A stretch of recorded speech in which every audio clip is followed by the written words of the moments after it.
Finalmente, o fim de 2020 tá chegando. A gente já aguarda ansiosamente por isso há um tempo. 2020, né, esse ano que parece que nunca aconteceu, mas que trouxe tantos acontecimentos cruéis, concretos, dilacerantes para muitas pessoas. O que dizer desse ano tão complicado, né? E hoje eu venho, nesse penúltimo vídeo, com uma obra muito importante, que está muito contextualizada, ambientada na lógica do que a gente tem atualmente. E como convidado mais que especial nesse penúltimo vídeo, eu trago o diretor, editor, sonoplasta do canal de Docéia, meu melhor amigo, meu amor, meu marido, Lino. O Lino, que vai fazer companhia pra nós nesse momento tão peculiar e delicado, né, de distanciamento social.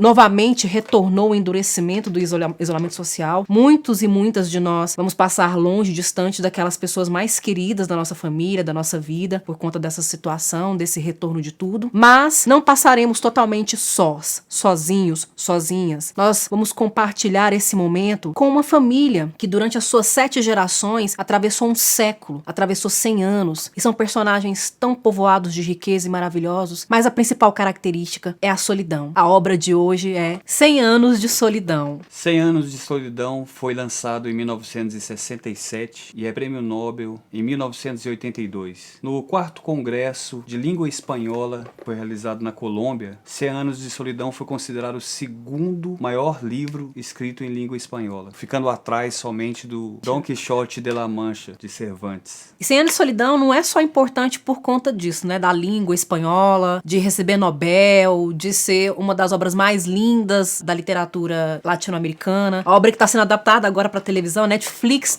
tomou conta dessa adaptação, né, não sei se é TV, serviço de streaming, né, porque também não é pro cinema, é uma série de TV. E é uma das obras mais representativas, mais importantes, no que diz respeito ao romance histórico e também no que diz respeito ao realismo mágico, ou realismo maravilhoso, ou realismo fantástico. E essa produção que vai ser feita para Netflix nos deixou muito felizes. Quem gosta desse livro estão comentando sobre isso. Estamos apreensivos também, porque qual vai ser o resultado dessa empreitada? Até porque o Garcia Marques não tinha planos de que essa obra fosse filmada, né? Tanto que ele diz em um momento, na década de 80, que ele preferia que as obras, os personagens que ele criou, fossem imaginados como cada pessoa gostaria de imaginar, que fosse uma coisa pessoal, e não representada por um ator, por um diretor de cinema, de telenovela, de série. A gente ficou sabendo que a família negociou essa venda da obra para poder ser filmada. A gente aceitou de bom grado, né? Não sei se ele, mas a gente aceitou de bom grado e estamos apreensivos sobre isso. Eu penso até que é uma responsabilidade muito grande, né? Fazer uma filmagem dessa obra, porque antes de publicar 100 anos de solidão, antes de realmente ter na carreira dele, ele sempre foi um brilhante escritor, mas essa obra que realmente coloca ali no lugar onde ele deveria estar mesmo, ele trabalhou com cinema, ele era roteirista, ele trabalhou em produções, tinha esse sonho, né, esse ideal de realizar uma grande obra no cinema, só que sempre foi muito frustrante pra ele, porque ele encontrava pessoas que eram muito impositivas, inflexíveis, ou não tinham uma competência condizente com as obras que deveriam ser adaptadas, como Pedro Páramo, por exemplo, do Juan Rulfo, que ele admirava demais, e que ele mesmo afirmou ser um dos responsáveis por amadurecer esse realismo mágico da obra dele. Ele era tão vinculado ao cinema que ele foi um dos fundadores da Academia, né, de Cinema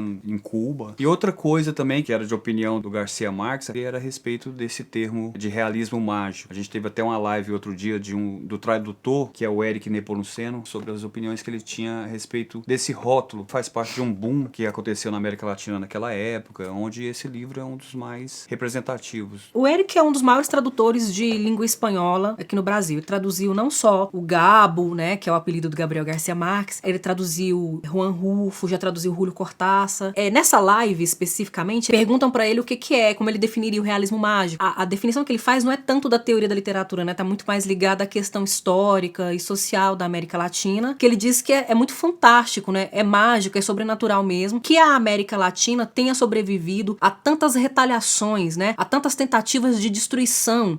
Os colonizadores chegam aqui e tentam devastar tudo, absurdo. A gente vive num momento de auge do neoliberalismo, do capitalismo, e que isso tenta se infiltrar na lógica latino-americana, mas a América Latina não combina com esse pensamento. A nossa origem, a nossa formação, a nossa história é outra. E sobrevivermos a isso é muito fantástico, é muito mágico, é grandioso, né? Isso nos faz lembrar do discurso que Garcia Marques faz quando recebe o Prêmio Nobel em 82. O discurso, por si só, já poderia ser considerado uma obra literária. Talvez não literária, mas é uma obra e tanto. É um manifesto, onde ele vai falar sobre como essa solidão, não podemos dizer que a solidão que está representada nesse livro seja somente de um latino-americano. Tanto é que esse livro é lido no mundo inteiro, traduzido para 35 línguas, já tem 50 milhões de exemplares vendidos a essa altura, bem mais até agora, né? Mas sobre essa solidão latino-americana de se sentir isolado do mundo, ainda mais numa época como aquela, o livro se passa, eu acredito que na década de 20, por aí, né? Mas é um reflexo de que a gente tem até hoje sobre estarmos meio que isolados,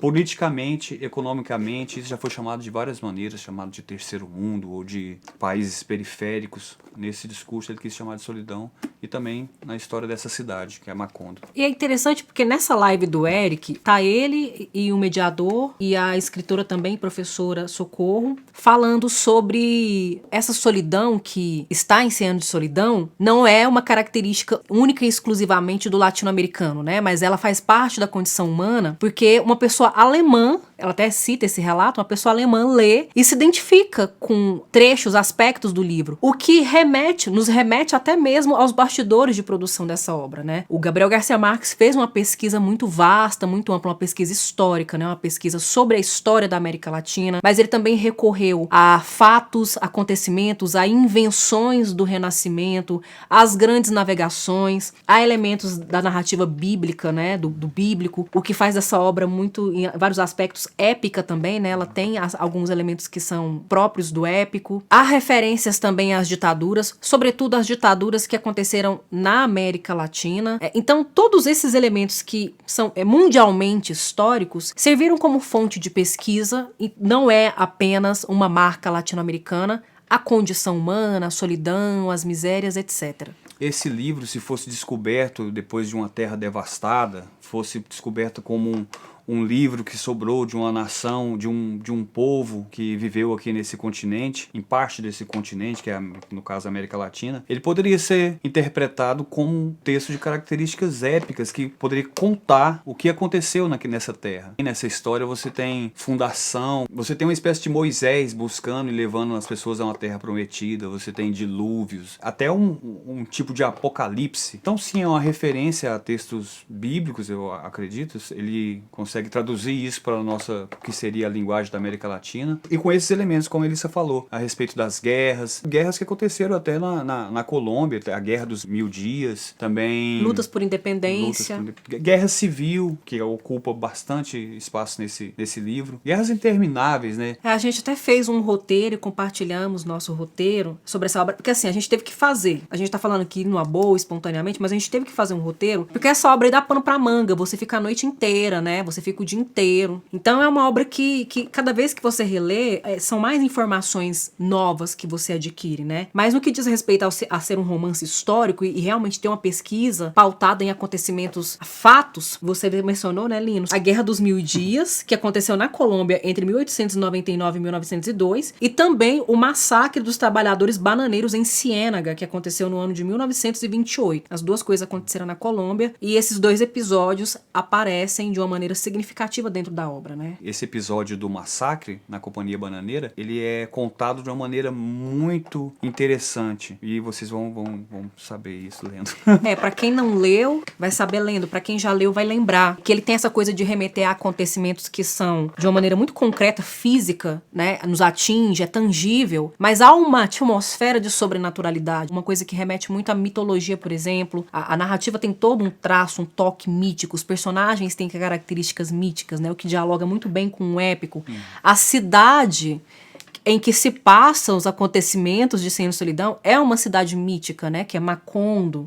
Segundo ele, Macondo é um sentimento onde tudo é possível. Todos que leem esse livro, que já leram esse livro, que eu conheço, com quem eu já conversei, tem basicamente a mesma sensação. Dificilmente você vai ver pessoas dizendo coisas diferentes. Eu costumo pensar que quem não dá muita importância para esse livro ou leu de verdade, está dizendo que leu, ou tava com muito sono e não entendeu nada. As pessoas se identificam muito com os personagens, veem família naquilo. A avó Úrsula, todo mundo vê sua avó um pouco naquele personagem, né? Sim. E quem são esses personagens? A gente tem uma família, né, que passa por 7 gerações, netos, bisnetos, filhos, cunhada, sogra, nora, genro, enfim. O casal fundador é o José Arcádio Buendia e Úrsula Iguarã. Essas duas pessoas que são primos, primos primeiros. Tinha essa lenda, né, essa maldição que era contada pra eles, que quando primos se casavam, pessoas consanguíneas se casavam, aconteceu uma anomalia com a estirpe, né, com os filhos, e nasceria rabo de porco. E é muito interessante porque parece, eu como leitora, e agora falando muito assim, da minha perspectiva, não como professora, crítica, estudiosa, mas como Elissa, né, como pessoa, como ser humano, eu penso que o rabo de porco está em todos eles, que é a solidão. Essa solidão, esses olhos profundos, essa inquietação, essa agonia, essa ansiedade diante da vida, diante das não explicações, das não respostas, é o rabo de porco de todos nós. E esses personagens, eles te confundem às vezes, porque eles se repetem. Então você tem vários José Arcádios, Aurelianos. Os nomes das mulheres acabam mudando se repetindo um pouco. menos, se repetindo menos, mas são nomes muito fortes que trazem consigo muito do que seria a força dessa mulher latino-americana. A Úrsula Iguarã, que é quem funda a família, ela vê todas as gerações, ela ultrapassa os 100 anos, ela acompanha todas as gerações, ela vive mais de 100 anos praticamente, né? É contado 122 anos, 112 a 122 anos. Essa edição aqui que a gente tem, ela tem no início a árvore genealógica dos Buendia, né? Porque são muitos personagens, chega um momento que a gente se perde mesmo. A obra por si só não é difícil, ela é relativamente extensa, mas ela tem uma linguagem que, apesar de não trazer muitas marcas de informalidade, de coloquialidade, ela tem uma oralidade, né? Parece que alguém antigo e sábio te contando essas histórias. São muitos personagens que se repetem, que chega um momento que você fala assim: quem que é o Arcádio II mesmo? Quem que é o Aureliano II mesmo? Nossa, me confundi agora, né? Chega um momento que tem uns gêmeos na narrativa, né? E eles trocam, eles se misturam. E aí a dificuldade está aí. Mas é uma dificuldade que nos envolve de uma outra maneira, né? Não é uma pretensão à dificuldade, propositalmente falando. É uma dificuldade de se perder na vida. E se confundir com esses nomes é algo muito interessante, que você meio que vai recorrendo a uma memória que não é sua, para poder identificá-los. Esse episódio mesmo em que nascem gêmeos e cada um é batizado com um nome que carrega determinadas características, porque o José Arcádios, no livro, eles são homens trabalhadores, são homens empreendedores, felizes, né? São braçais. E os aurelianos são ensimesmados, introspectivos, idealistas. São mais do trabalho intelectual, né? São idealistas e tudo mais. E são características que ele coloca nesses nomes, né? Cada um que carrega esse nome carrega essas características, mas quando nascem esses gêmeos no livro, eles meio que se misturam e você fica confuso em saber que eles poderiam ter trocado de nome sem querer, de tanto brincarem, de passarem um pelo outro, fingirem ser o outro, e acaba que talvez eles pudessem ter trocado de nome de verdade, e você fica o resto da narrativa toda daqueles personagens tentando descobrir se eles são mesmo quem diz que são. Também nessa parte da repetição dos nomes, o que fica subentendido? É que esses nomes que se repetem e com essas características muito, muito semelhantes, né, muito compartilhadas, me vem uma ideia de ciclo, né, de cíclico, de como a história se repete, o que não é muito diferente da nossa vida, da nossa história, né, de como a humanidade repete guerras, situações sanitárias caóticas, e depois repete reconstrução, repete renascimento, repete crescimento. Outra coisa que é interessante estar ligada a essa lógica de estrutura cíclica da narrativa, a gente vai lendo e algumas pontas vão ficando soltas, né? A gente vai ficando intrigado, encucada com aquilo. Como essas pontas soltas, né? E aí, quando chega ao final, ele consegue fazer de uma maneira tão rápida e cinematográfica o amarro de tudo isso. E aí, quando ele amarra tudo isso, tudo que tinha ficado solto lá atrás parece fazer sentido, e mais do que fazer sentido, parecem ser pistas do que ele revela e entrega no final, né? O mundo não é redondo à toa, né? A gente parece que tá sempre vivendo um déjà vu constante. Nós tropeçamos em nós mesmos. E ainda falando das personagens, se você é muito emotivo, muito emotiva, já vai sobreavisada que o Gabriel Garcia Marques não tem pena das personagens dele. Às vezes ele gasta páginas e páginas, parágrafos e parágrafos, tempos e tempos pra desenvolver uma personagem. E aí quando ele vai matar a personagem, ele mata sem dó nem piedade. Não há rodeios, não há encheção de linguiça. Ele mata, pronto, acabou. Você fala, opa, como assim? Morreu. Sim, exatamente como a vida é de verdade, assim. Isso é muito realista. Isso é muito realista. É um realismo, chamam de mágico, mas às vezes a gente se confunde um pouco com o que seria esse realismo mágico. Tudo bem que episódios como chuvas de flores amarelas que se transformam em carpetes, ou a mulher que voa.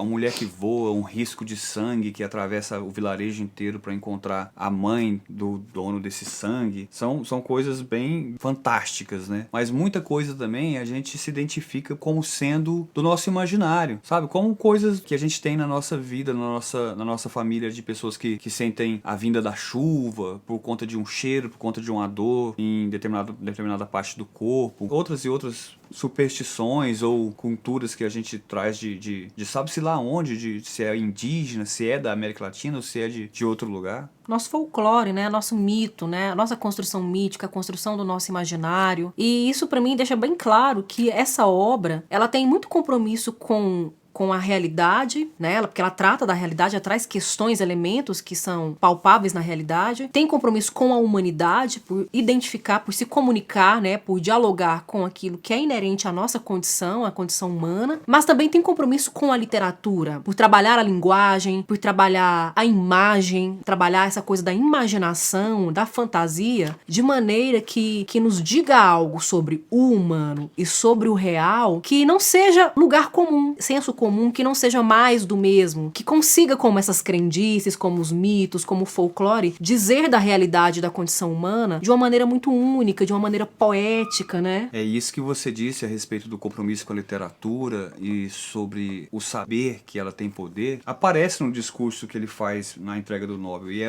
exatamente o final. É por isso que convido a todos a brindar por aquilo que um grande poeta das nossas Américas, Luiz Cardoso e Aragón, definiu como a única prova concreta da existência do homem, a poesia.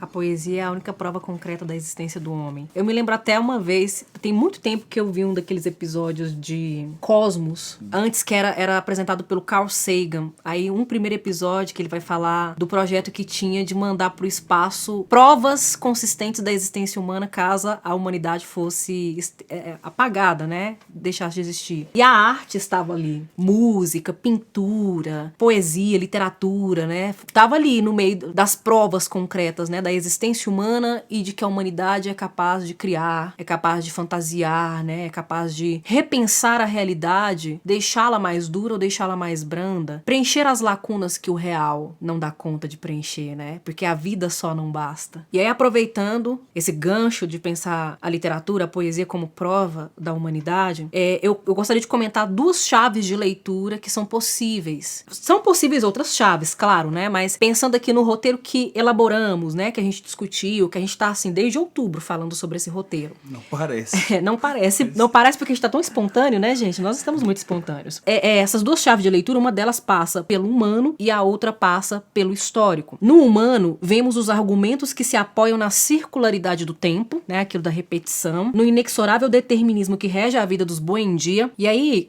quando eu falo de determinismo, existem muitos questionamentos, né? Determinismo foi uma corrente filosófica, científica do século XIX. É problemático pensar nele hoje, adotá-lo na vida, mas essas personagens de 100 anos de solidão estão submetidas ao inexorável destino delas. Elas não podem mudar. Você vai morrer? Então você vai morrer. Você não vai morrer. Você não morre. É o que acontece com o coronel Aureliano Buendia, né? Ele passa por várias ocasiões em que qualquer um de nós, meros mortais, morreria e ele não morre. Ele morre simplesmente assim de um jeito mais banal, depois de passar por quase mortes, várias quase mortes, muito heróicas, muito trágicas, muito épicas, né? Na solidão que pesa sobre seus personagens, na impotência ante as forças indomáveis da natureza e dos instintos dos homens. Já no lado histórico, na perspectiva histórica, o que importa na obra é a denúncia dos problemas sociopolíticos locais, a matança dos trabalhadores, a violência imposta pelo poder, o roubo de terras e a opressão ostensiva sobre os excluídos e os fracos. Isso também é uma coisa que é um gancho que vale a pena, que merece ser ressaltado, ser observado. 100 Anos de Solidão não é uma obra sobre vencedores, não é uma obra sobre gente de que tem poder, gente que tá sempre ganhando, gente que sempre leva melhor, de gente privilegiada. 100 Anos de Solidão é uma história de gente como a gente, que cada dia é uma batalha, que cada dia a gente tem 300 leões pra matar. A história dos pequenos heróis, dos heróis comuns. Dos acontecimentos que parecem minúsculos, mas são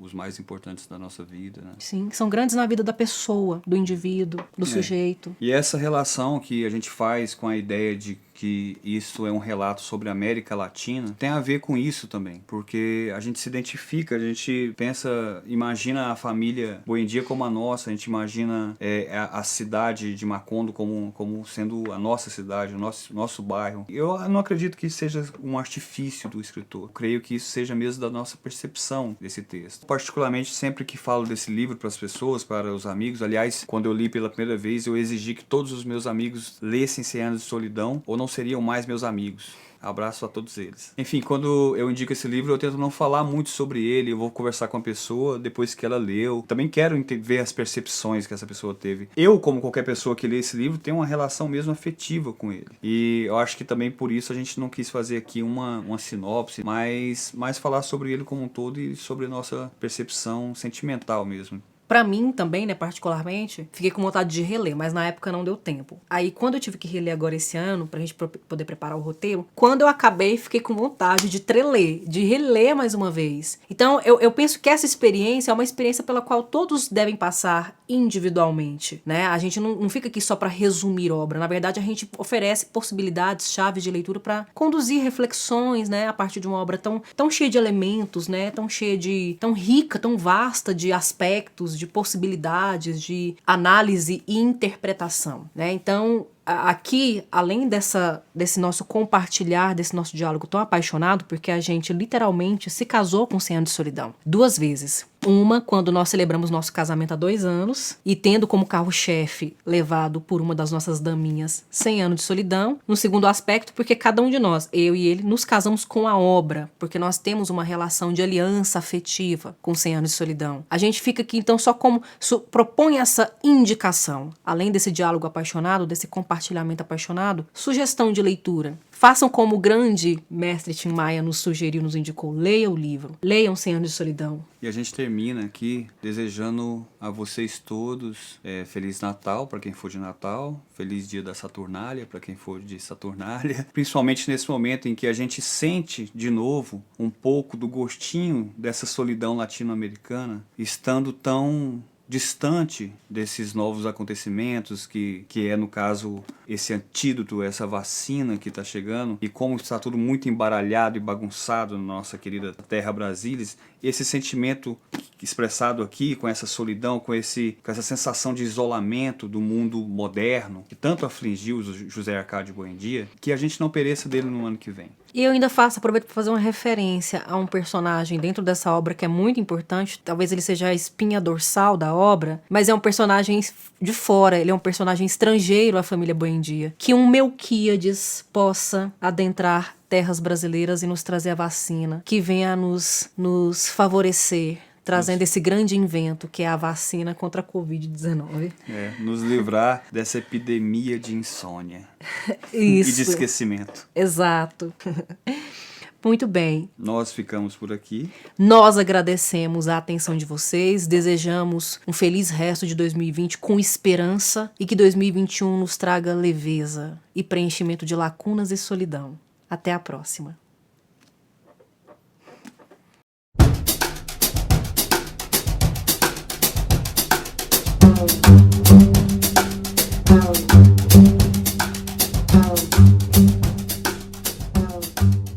Cem anos de solidão.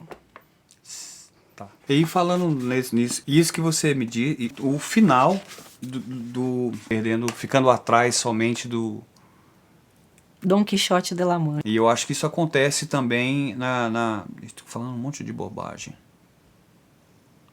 Coisas. E disso que você falou. E ele tinha esse sonho. Que é a Não vou falar isso. Já tá... É incestuoso que fala? Você é tão engraçado. E aí, gostou? Não. Muito, muito ruim. E você vai se editar. E se eu cortasse se eu cortasse minha parte toda e deixasse só você? Não vai ter coesão e coerência. Deixa eu colocar uma marmotinha gigante aqui, assim. Eu posso fazer isso, eu consigo.